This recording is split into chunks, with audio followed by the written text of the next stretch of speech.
بسم اللہ الرحمن الرحیم۔ دعاؤں کا مسلسل تمہارے لبوں کی تسبیح بن جانا اللہ کی طرف سے تمہارے لیے قبولیت کا ایک اشارہ ہے، اور دعائیں مانگتے رہو، اسے اپنے بندے کے اٹھے ہوئے ہاتھوں کی لاج رکھنا آتا ہے۔ کیا پتا اللہ نے تمہیں بار بار مانگتا دیکھنے کے لیے قبولیت میں کچھ دیری اس لیے کر دی ہو کہ وہ تمہیں تمہاری چاہت سے بڑھ کر دینا چاہتا ہو۔ تم یقین کے ساتھ دعا کرتے رہو، وہ رب تمہارے ساتھ ہے اور جلد قبولیت ہو جائے گی۔ جب آپ لوگوں کے انکار کے بعد بھی اللہ پر یقین رکھتے ہیں نا، تو پھر معجزے ہوتے ہیں، رکاوٹیں وسیلہ بن جاتی ہیں اور مقدر کی لکیریں بدل جاتی ہیں۔ لوگوں کی ان باتوں پر دھیان نہ دیں جو آپ کو نا امید کرتی ہیں، بلکہ اپنے رب پر بھروسہ رکھیں جو ہر چیز کو ممکن کرنے پر قادر ہے۔ اللہ تمہیں تمہاری پسندیدہ چیز سے آزماتا ہے، اللہ تمہیں بے بس کر کے اپنے قریب لے آتا ہے، اللہ تمہیں دنیا سے مایوس کر کے اپنے اوپر توکل کرنا سکھاتا ہے، اللہ تمہیں لوگوں کے ہاتھوں توڑ کر خود سے جڑواتا ہے، اللہ حالات سے مجبور ہو کر تمہیں سجدوں تک لے آتا ہے، اللہ بہتر کو تم سے دور کر کے بہترین سے ملواتا ہے، اللہ آزمائش سے گزار کر تمہیں معجزوں تک لاتا ہے۔ معجزے تب ہوتے ہیں جب تم نے جو دروازہ چنا ہوتا ہے وہ بند نظر آ رہا ہوتا ہے، اور پھر بھی تمہارے دل کو ایک اطمینان ہوتا ہے۔ راستہ چاہے اللہ کا چنا ہوا ہو، لیکن وہ منزل تمہاری پسند کی ہی چنتا ہے۔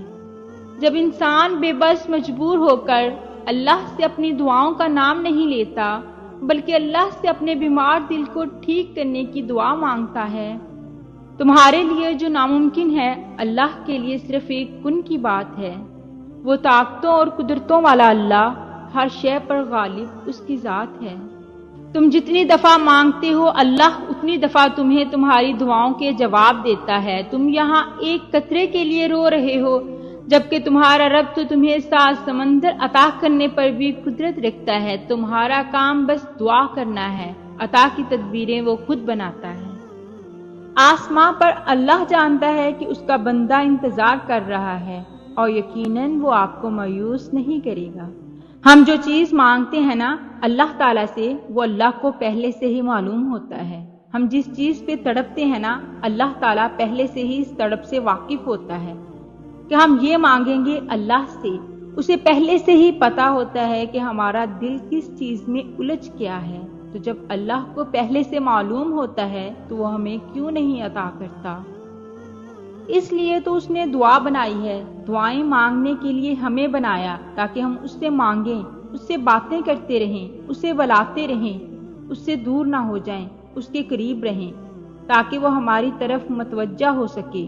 اس سے مانگیں اور انہی باتوں میں وہ ہمارا الجھا ذہن اس چیز سے ہٹا دیتا ہے۔ اتنی محبت کرتا ہے اللہ ہم سے کہ ہمارے لیے ہی وہ ہمیں غم دکھاتا ہے، ہمارے لیے ہی ہم سے محبت کرتا ہے۔